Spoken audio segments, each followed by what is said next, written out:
Use of इंफिनिटिव्स, है ना, इंफिनिटिव्स का प्रयोग, यूज ऑफ इंफिनिटिव्स।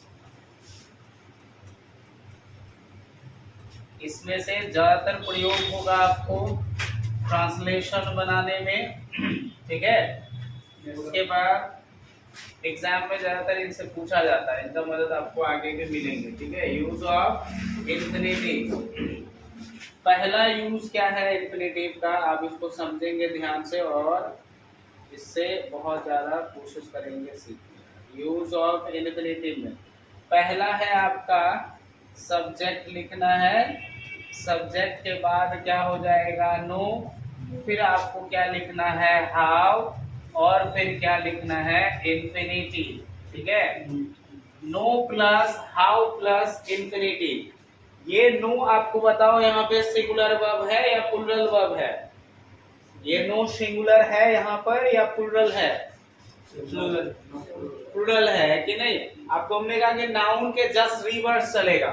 यदि आप नाउन में एस या एस लगाते हैं तो वह प्लूरल होता है। जैसे बॉय में एस लगा दिया आपने, बॉयज हो गया, बहुत सारे लड़के है कि नहीं।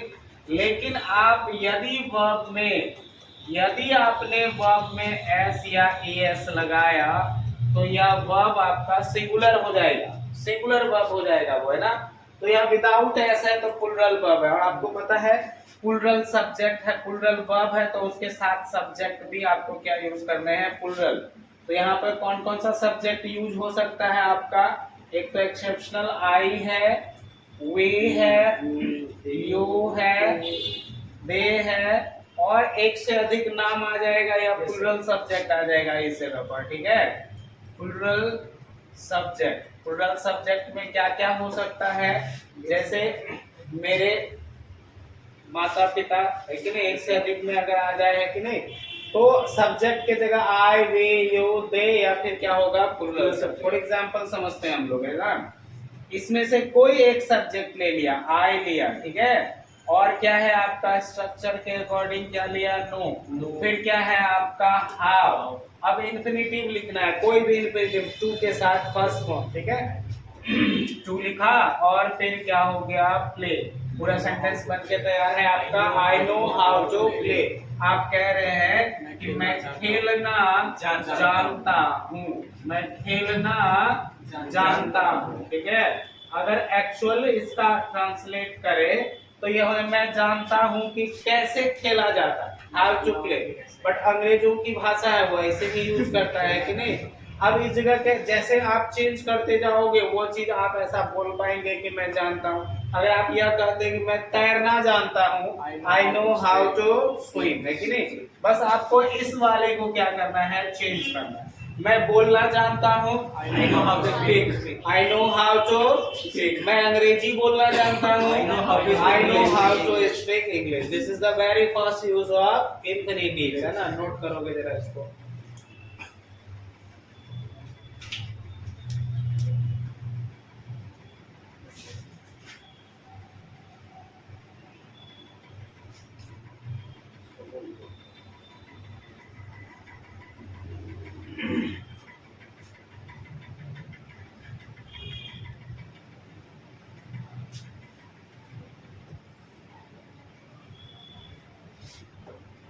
ठीक है, तो आप एक सेंटेंस बनाओगे।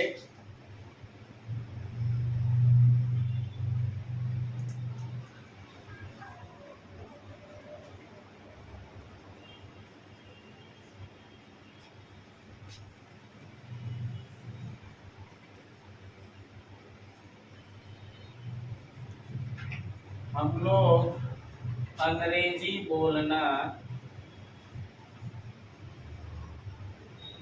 जानते, क्या हो जाएगा, हम लोग अंग्रेजी बोलना जानते हैं,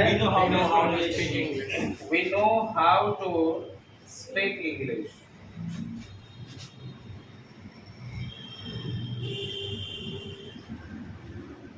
we know how to speak English. हम लोग अंग्रेजी बोलना जानते हैं, ठीक है। इस तरह का कोई भी सब्जेक्ट आपका हो, तुम बोलना जानते हो, you know how to speak, तुम तैरना जानते हो, क्या हो जाएगा? You know how to swim, है कि नहीं? इस तरीके से जो चाहे आप इसमें लगा सकते हैं। सोहन और मोहन चेस खेलना जानता है, क्या हो जाएगा? Sohan and Mohan know how to play the chess, है ना? Sohan and Mohan know how to play the chess, ठीक है? ओके, ये आगे बढ़े। ये सब हम लोग अंग्रेजी बोलना जानते हैं। We know how to speak English. Now the second use इसी का, अगर सिंगुलर वर्ब यूज हो रहा हो कि नहीं, अगर आपका कौन सा वर्ब यूज हो रहा हो सिंगुलर, सब्जेक्ट भी क्या हो जाएगा आपका, यहाँ पर नोज हो जाएगा, सब्जेक्ट प्लस नोज, और फिर वही सिंपली हाउ प्लस क्या हो जाना है, इन्फिनिटिव, है ना? तो यहाँ पर सिंगुलर सब्जेक्ट अब क्या क्या हो जाएगा, सिंगुलर सब्जेक्ट क्या क्या हो जाएगा आपका, एक क्या हो जाना है, ही सी हो जाएगा, कोई एक नाम हो सकता है कि नहीं, या सिंगुलर सब्जेक्ट हो सकता है ना। फॉर एग्जांपल कोई भी एक सब्जेक्ट ले लो, जैसे ही, और इसके साथ आपका क्या हो जाएगा, नोज, ही नोज, उसके बाद क्या है, हाउ, इन्फिनिटिव, कोई भी टू के साथ वर्ब का first verb infinitive, to plus V one root को क्या कहते हैं, इन्फिनिटिव कहा जाता है। सी नोज हाउ, और टू के साथ वर्ब का फर्स्ट फॉर्म लगा दिया, क्या अंतर, क्या अर्थ हो जाएगा इसका, वह तैरना जानता है, he knows how to swim। अच्छा, कैसे बोलोगे, वह अंग्रेजी लिखना जानता है, क्या हो जाएगा, he knows, बोल लो जरा, he knows how to write English, है ना? वह अंग्रेजी लिखना जानता है। तो कुछ भी हो सकता है। सोहन खेलना जानता है, Sohan knows how to play, है कि नहीं? सोहन पढ़ना जानता है, Sohan knows how to read, है कि नहीं? इस तरीके से आप इसको यूज में ला सकते हैं। नोट कर लो, इसका हिंदी भी लिख लेंगे आप।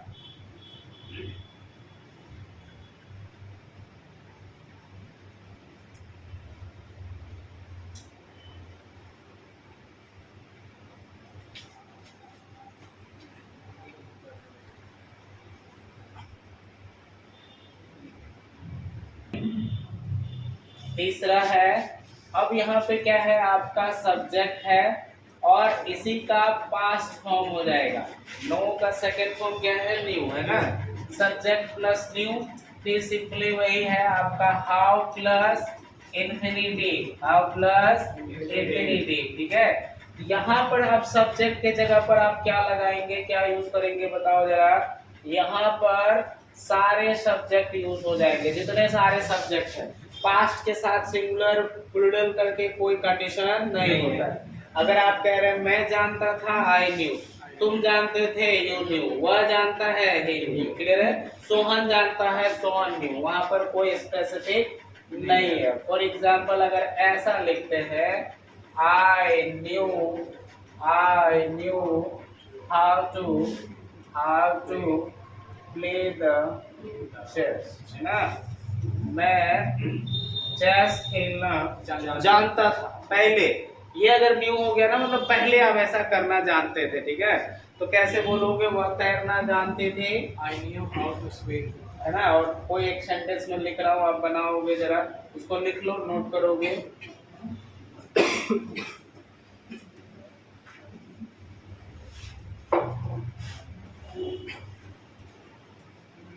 सोहन अंग्रेजी बोलना जानता था, क्या हो जाएगा बताओ? सोहन अंग्रेजी बोलना जानता था, ये हो जाएगा Sohan knew how to speak English, है ना? कि अंग्रेजी कैसे बोला जाता था, सोहन को पता था। Sohan knew how to speak English, Sohan अंग्रेजी बोलना जानता था।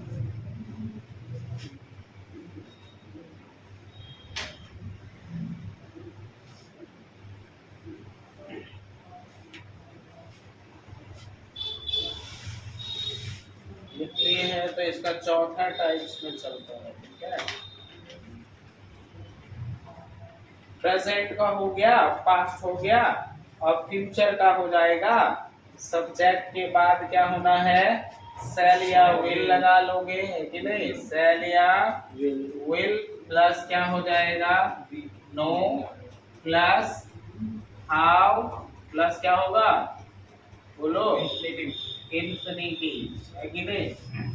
तो एग्जाम्पल में ऐसा अगर लिखते हैं, you will know, you will know how to speak English, है कि नहीं। तो क्या अर्थ हो जाएगा बताना जरा, you will know how to speak English, तुम अंग्रेजी बोलना जानोगे, सीखोगे या जान जाओगे। बात समझ में आ रहा है, भविष्य की बात हो रही है। तुम अंग्रेजी बोलना जानोगे या तुम अंग्रेजी बोलना सीख जाओगे, है कि नहीं। इस प्रकार से हो जाएगा, तुम अंग्रेजी बोलना, तुम अंग्रेजी बोलना जानो, है कि नहीं।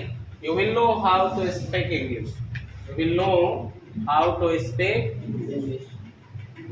ये सभी आप इन्फिनिटिव का यूज सीख रहे हैं।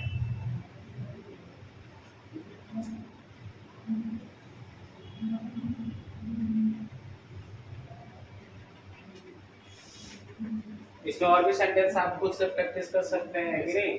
मैं अंग्रेजी बोलना जानूंगा, I will know how to, आई के साथ सेल यूज करोगे, आई वी के साथ, है ना, आई अभी I shall know how to speak English, ठीक है।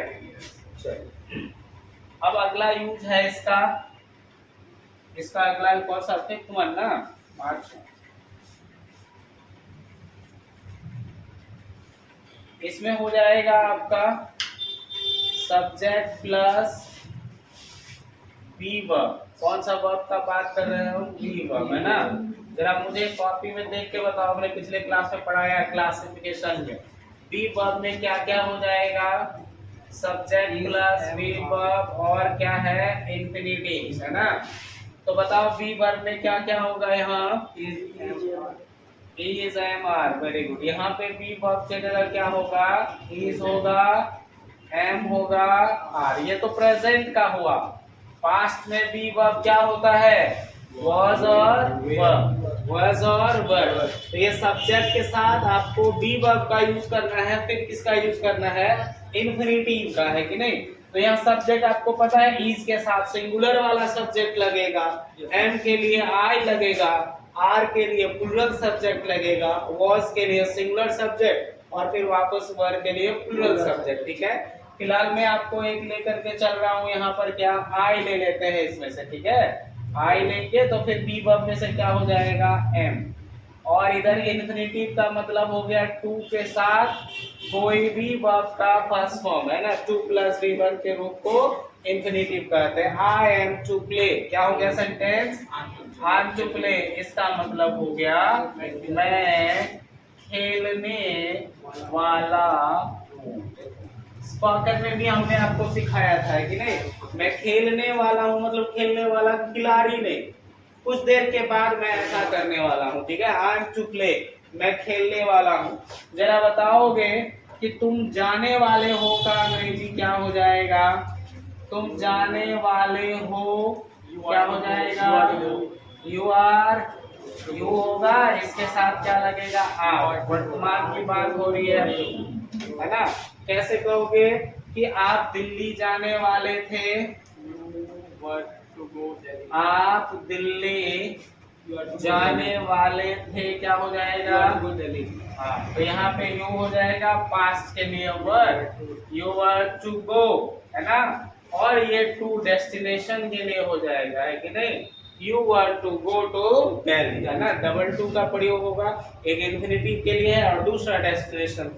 आप दिल्ली जाने वाले थे, you were to go to Delhi, है ना। तो यह आपका बी वर्ब के साथ आप किसी का भी यूज करोगे इस काम को करने वाला हो जाएगा, ठीक है।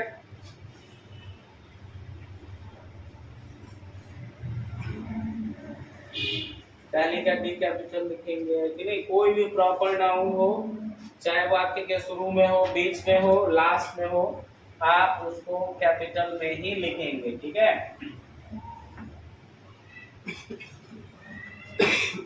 अब इसी सेम सिचुएशन में यदि मतलब आपको सब्जेक्ट है, उसके बाद अगर वी वर्ब है और यदि इनके साथ अबाउट का प्रयोग हो जाता है ना, और फिर आप क्या करते हैं इंफिनिटिव का प्रयोग करते हैं, तब इसका अर्थ थोड़ा बदल जाएगा, है कि नहीं। जैसे सेम सेंटेंस वहां पर लिखा था ना, आई एम टू गो, और अगर यहाँ पर लिखते हैं I am about to go, तो इसका मतलब क्या हो जाएगा, मैं जाने ही वाला हूँ, या आप कह सकते हैं मैं जाने जाने को हूँ, मैं लगभग जाने को हूँ, है ना, मैं करीब करीब जाने को हूँ, ऐसा वाला सिचुएशन है ना। मतलब आप थोड़ा देर के बाद निकल ही जाएंगे, कि नहीं। जैसे आपको बताया गया था, जब मम्मी का फोन आता है 2-4 मिस कॉल, कोनो फर्क नहीं पड़ता है, कि नहीं, आराम से साइकिल गाड़ी चल रहा है तो पापा वो तुरंत पहुंच जाता, बस घर के पास पहुंचने के वाला है, मम्मी के टाइम में पहुंच रहा है, क्या कोई काम है तो बोलो ना, नहीं ऐसे पूछ रहे थे, ठीक है आ रहा है, तुम आराम से खा करके सो जाओ, पापा लोग नहीं बगले पहुंचने ही वाले हैं, कि नहीं। ऐसा सिचुएशन होता है कि जैसे हमने बताया था स्पॉकर के टाइम में बुढ़िया मरने वाली है, मतलब अभी समय है, आराम से आओ, अब मरने ही वाली है, मतलब अब खाने का काम, जितना जल्दी आ जाओ पानी उनी पिला दो, कि नहीं, अंतिम क्रिया है ना। तो ये चीज है, तो अगर मरने ही वाली है मतलब कम समय है तो अबाउट, अब मरने वाली है अभी टाइम है रिलैक्स होकर के, तो विदाउट अबाउट आप यूज करोगे तो वो हो जाएगा, ठीक है।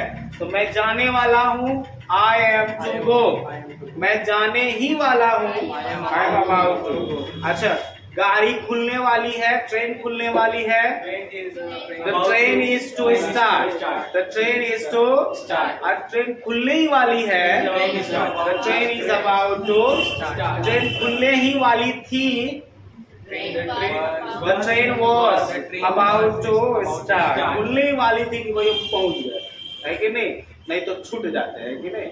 और अब लोग कहता क्या कि ट्रेन छूट गया, ट्रेन छूटता है, आप छूट जाते हैं, वो तो चल गई, आप छूट गए, कि नहीं। ये नहीं कहता कि हम छूट गए, वो तो अपना टाइम पर निकल जाती है ना, आप नहीं पहुंच रहे, आप छूट गए ना, वो तो सबको लेके चल दी। नोट कर लो इसको जरा।